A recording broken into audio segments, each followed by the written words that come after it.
الحمد للہ رب العالمین والصلاة والسلام علی رسولہ الکریم اما بعد. قال اللہ تعالیٰ فی القرآن المجید والفرقان الحمید فاعوذ باللہ من الشیطان الرجیم بسم اللہ الرحمن الرحیم. یا قوم اعبدوا اللہ ما لکم من الہ غیرہ. صدق اللہ العظیم. محترم معزز حضرات، ماں اور بہنوں، السلام علیکم ورحمۃ اللہ وبرکاتہ. میں آپ کے سامنے اسلام اور حب الوطنی کے عنوان پر بات کرنے والا ہوں. کسی بھی دیش کے شہریوں کی بہبودی کے لیے قومی اتحاد ناگزیر ہوتی ہے.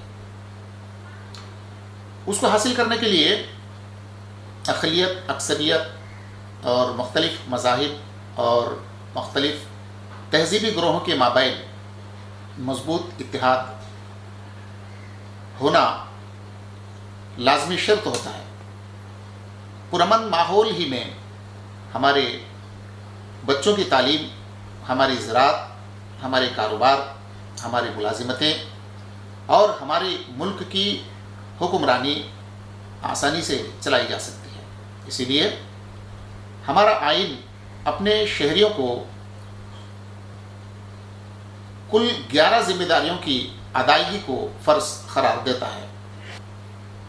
Constitution of India fundamental duties part 4A 51A میں A2K یعنی پورے 11 ایسے فرائض کو عائد کرتا ہے جن کی ادائیگی ہندوستان کے ہر شہری کے لیے لازم اور ناگزیر ہے.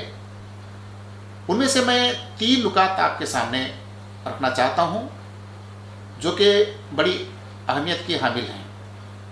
ان میں سے CDE. C کے مطابق ہند کی خود مختاری، اتحاد اور سالمیت کو برقرار ماننا اور ان کی حفاظت ہر شہری پر ناگزیر ہے. D کہ جب کبھی لازم ہو کہ ملک کی دفاع اور قوم کی خدمت کے لیے بلایا جائے تو ہر شہری کوشاں رہیں، جو ہے حاضر ہونے کے لیے تیار رہیں.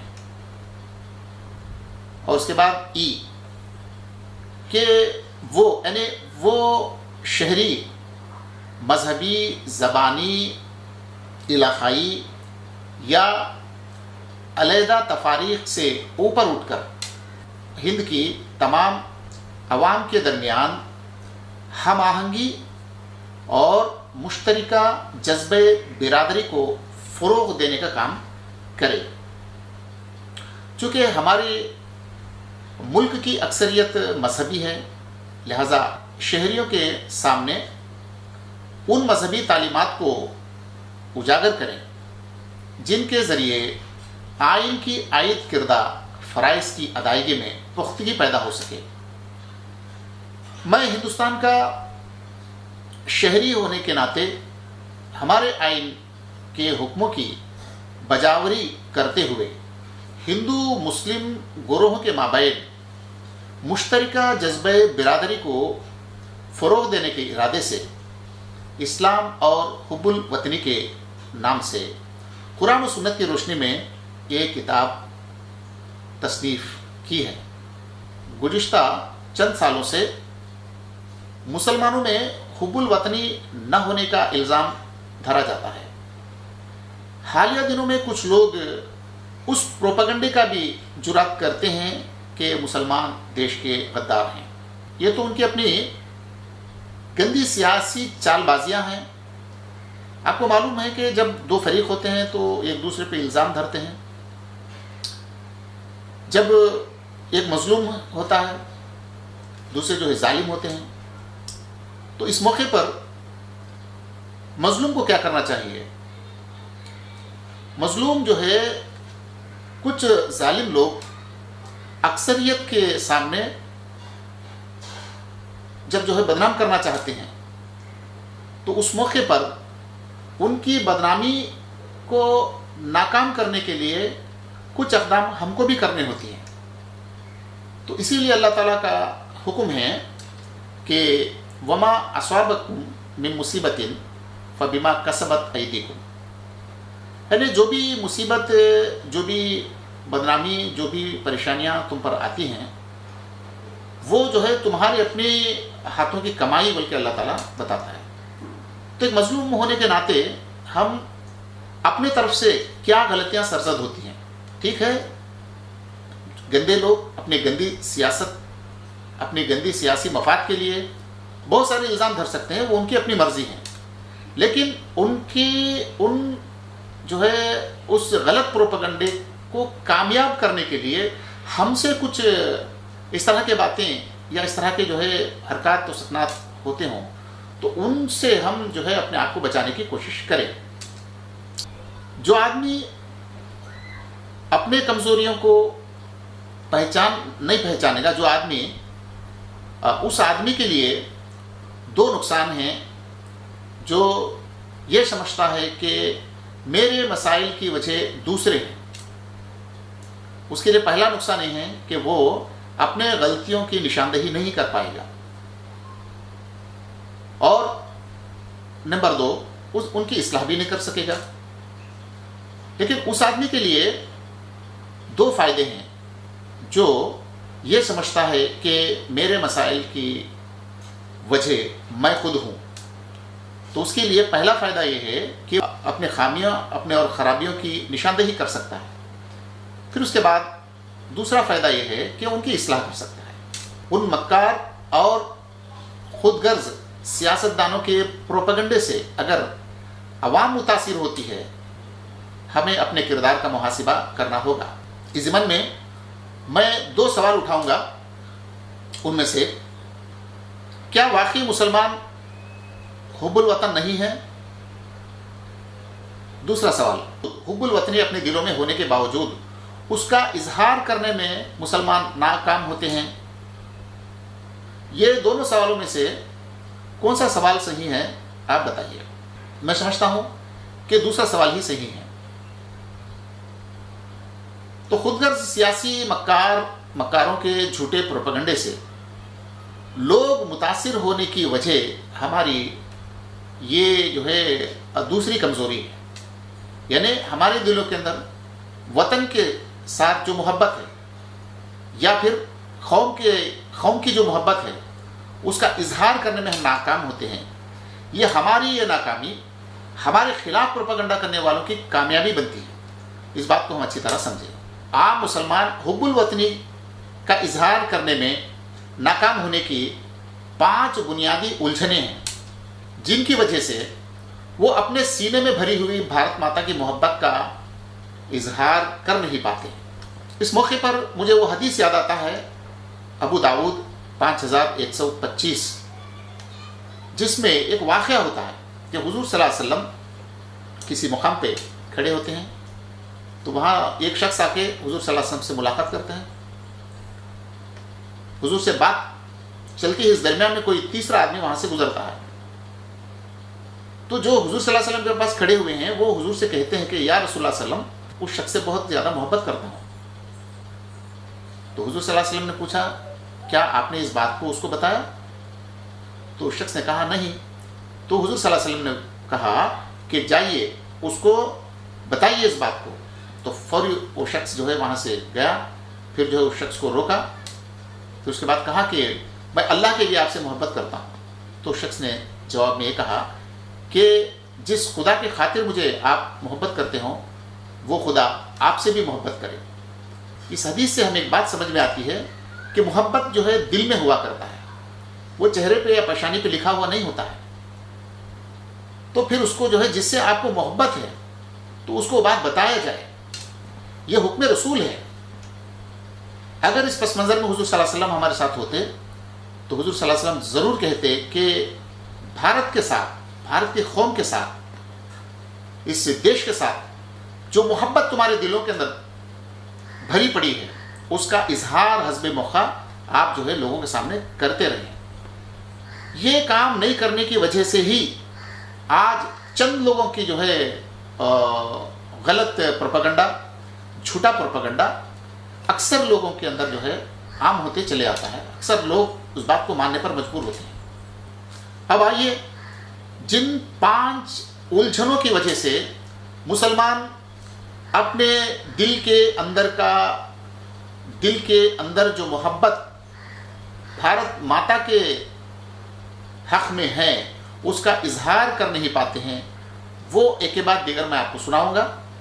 ایکچولی یہ 5 عناوین الگ الگ آپ کے سامنے آئیں گے انشاءاللہ۔ یہ پہلا ویڈیو میں آپ کے سامنے پیش کر رہا ہوں۔ ان میں سے پہلا الجھن یہ ہے، اسلام کے مطابق کیا مسلمانوں کے لیے قومیت کا نظریہ رکھنا جائز ہے یا نہیں؟ نمبر 2، اسلام کے مطابق کیا مذہب تبدیل ہونے کی وجہ سے قومی بھائی چارے کا رشتہ ٹوٹ جائے گا؟ نمبر 3، اسلام کے مطابق کیا مذہب تبدیلی سے قومی بھائی چارہ دشمنی میں تبدیل ہو جائے گا یا نہیں؟ نمبر 4، کیا اسلام کے مطابق بھارت ماتا کی جے کا نعرہ مسلمانوں کے لیے جائز ہے یا نہیں؟ نمبر 5، اسلام کے مطابق کیا قومی تہواروں کی رسومات اسلامی عقائد کے خلاف ہیں یا نہیں؟ یہ 5 الجھنیں ایسی ہیں جن کی وجہ سے ایک عام دیندار مسلمان اس قوم کے ساتھ جو محبت ہے اس کا اظہار کرنے میں ناکام ہوتا ہے۔ اس لیے میں نے سوچا کہ ان 5 الجھنوں کا جواب قرآن و سنت کی روشنی میں دیں تاکہ ہمارے دل کے اندر جو محبت ہے اس کا اظہار آسانی سے ہم کر سکیں۔ آپ کو معلوم ہے کہ مسلمان کا فکر و عمل منمانی نہیں بلکہ ربانی ہوتا ہے۔ بحیثیت مسلمان وہ کوئی بھی ایسا کام ہرگز نہیں کرے گا جب تک کہ اس کام کو کرنے کے لیے قرآن و سنت کے اندر ایک تشفی بخش دلیل نہ مل جائے۔ مسلمان مومن ہوتا ہے تو مومن ہونے کے ناطے حکم الہی اور سنت محمدی کے دائرے میں ہی رہنا چاہتا ہے۔ اگر وہ ایسا نہیں کرے گا تو دائرے کفر کے اندر داخل ہو جائے گا۔ یہ خوف ہوتا ہے ہر مسلمان کو۔ تو اس لیے قرآن و سنت کے روشنی میں جو بھی فکر اور جو بھی عمل کا تعین نہیں ہوگا جب تک اس کو مسلمان نہیں کرے گا۔ یہ مومنانہ ٹینڈنسی ہے۔ اس لیے میرے پیارے بھائیوں اور بہنوں، یہ جو الجھنیں ہیں ان کی تشفی بخش دلائل میں قرآن و سنت سے دینے کی کوشش کروں گا۔ میں آپ سے گزارش کرتا ہوں کہ ہر عنوان کو بغور سنیں اور دیکھیں۔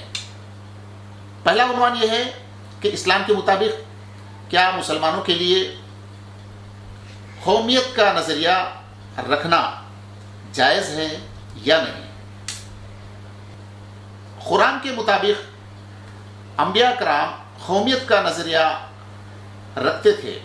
اس کی دلیل سورہ نمبر 11 یعنی سورہ ہود آیت نمبر 28، قال یا قوم ارایتم ان کنت علی بینۃ من ربی، انہوں نے کہا اے قوم دیکھو اگر میں اپنے پروردگار کی طرف سے ایک روشن دلیل رکھتا ہوں۔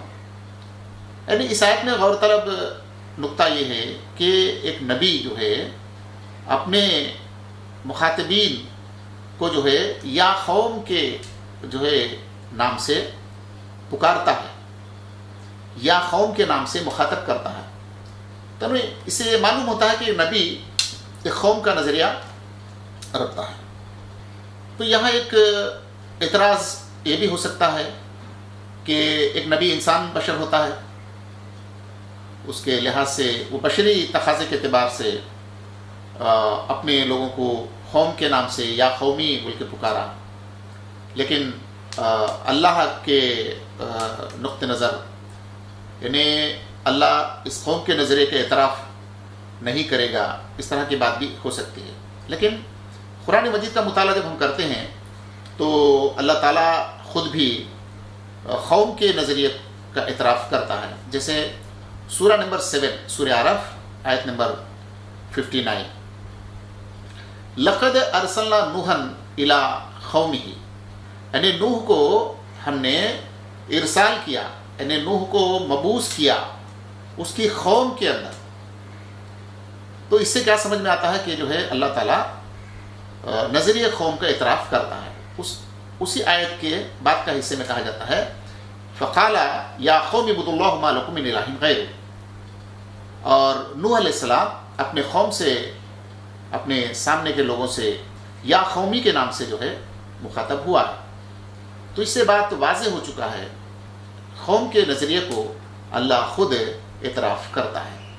پھر یہاں ایک اعتراض یہ بھی ہو سکتا ہے کہ ٹھیک ہے بھائی، ٹھیک ہے، یہ تو انبیاء کرام الگ الگ اقوام کی طرف مبعوث کیے جاتے تھے، تو لہٰذا اس وجہ سے وہ اپنے اپنے قوموں کو یا قومی بول کے پکارتے تھے، لیکن نبی کریم صلی اللہ علیہ وسلم کا بعثت جو ہے عالمی ہے، تو لہٰذا حضور صلی اللہ علیہ وسلم کے سنت میں، رسالت محمدی میں یہ قوم کا نظریہ نہیں ہے، اس طرح کی بات بھی ہو سکتی ہے۔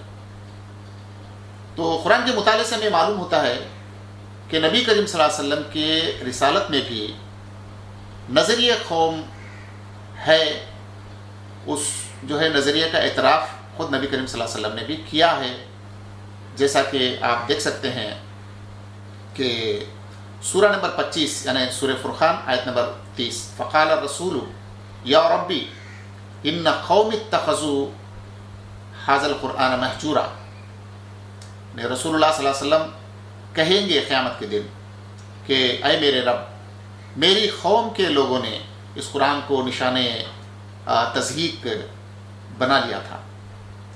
تو یہاں جو ہے اپنے سامنے جو لوگ ہیں حضور صلی اللہ علیہ وسلم اپنے قوم کے متعلق فریاد کریں گے، جس قسم کا رویہ قرآن کے ساتھ وہ کر رہے تھے اس وقت، تو اس کے بارے میں قیامت کے دن حضور صلی اللہ علیہ وسلم ایسا کہیں گے بلکہ اللہ تعالیٰ وہ اطلاع دیتا ہے۔ تو یہاں یہ معلوم ہوتا ہے کہ نبی کریم صلی اللہ علیہ وسلم اپنے سامنے کے لوگوں کو یا قومی یا میری قوم بلکہ انہوں نے کہا ہے۔ اور حضور صلی اللہ علیہ وسلم ہی نہیں کہ حضور صلی اللہ علیہ وسلم کی رسالت میں اللہ تعالیٰ خود بھی جو ہے عرب کے لوگوں کو قوم کے نام سے اللہ تعالیٰ یاد کیا ہے، جیسے سورہ نمبر 43 آیت نمبر 44 وَإِنَّهُ لَذِكْرٌ لَكَ وَلِقَوْمِكَ فَسَوْفَ تُسْأَلُونَ، یعنی حقیقت یہ ہے کہ یہ کتاب تمہارے لیے اور تمہاری قوم کے لیے یہ ایک بہت بڑا شرف ہے۔ یعنی اللہ تعالیٰ نبی کریم صلی اللہ علیہ وسلم کے جو ہے قوم کے لوگوں کو یہ کہتا ہے کہ تمہاری قوم کہتا ہے اللہ تعالیٰ، یعنی عربوں کو نبی کریم صلی اللہ علیہ وسلم کی قوم کے نام سے اللہ تعالیٰ خود یاد کرتا ہے۔ پھر ویسے اور ایک آیت آپ دیکھیں گے سورہ نمبر 6 آیت نمبر 86 یعنی 6-66 وَكَذَّبَ بِهِ قَوْمُكَ وَهُوَ الْحَقُّ، اور اسے جھٹلایا تمہاری قوم نے جبکہ یہی سچ ہے، یہی حق ہے۔ تو اللہ تعالیٰ خود فرماتا ہے کہ اے محمد صلی اللہ علیہ وسلم تمہاری قوم جو ہے اس حق کو انکار کرتی ہے، یعنی تمہاری قوم کے نام سے اللہ تعالیٰ خود یاد کرتے ہیں۔ اور اتنا ہی نہیں، قرآن مجید کے تعلیم کے مطابق قوموں اور برادریوں کی تقسیم اللہ خود کیا ہے۔ تعلیمات قرآن کے مطابق قوموں اور خاندانوں کے تشخص کو اللہ خود جو ہے بنایا ہے، جیسا کہ آپ کو معلوم ہے کہ سورہ نمبر 49 آیت نمبر 13 یا ایھا الناس انا خلقناکم من ذکر و انثی وجعلناکم شعوبا وقبائل لتعارفوا۔ تو اس سے یہ معلوم ہوتا ہے کہ اللہ تعالیٰ خود جو ہے مختلف قوموں کو، مختلف جو ہے برادریوں کو، مختلف گروہوں کو اللہ نے خود تقسیم کیا ہے، اور اس تقسیم کا مقصد اللہ تعالیٰ جو ہے آپس میں جھگڑنا نہیں بلکہ آپس میں تعارف کے لیے ہے۔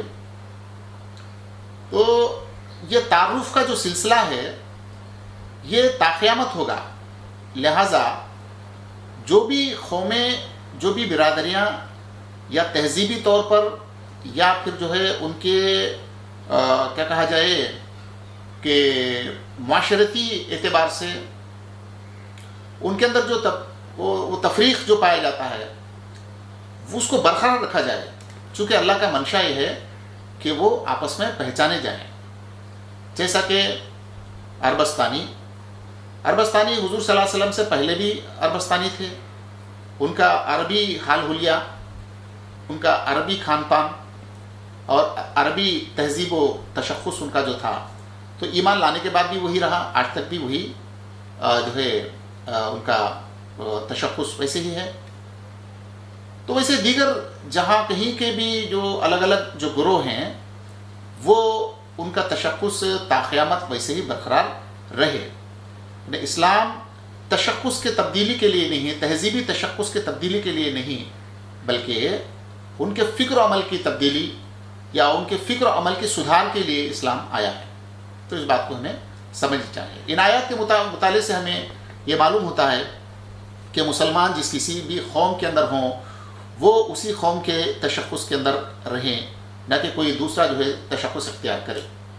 اس نظریے کو اللہ تعالیٰ اعتراف کیا ہے، سارے انبیاء نے اختیار کیا ہے، اور خصوصاً نبی کریم صلی اللہ علیہ وسلم کا سنت یہ ہے کہ وہ ہر مسلمان اپنے قوم کا جو ہے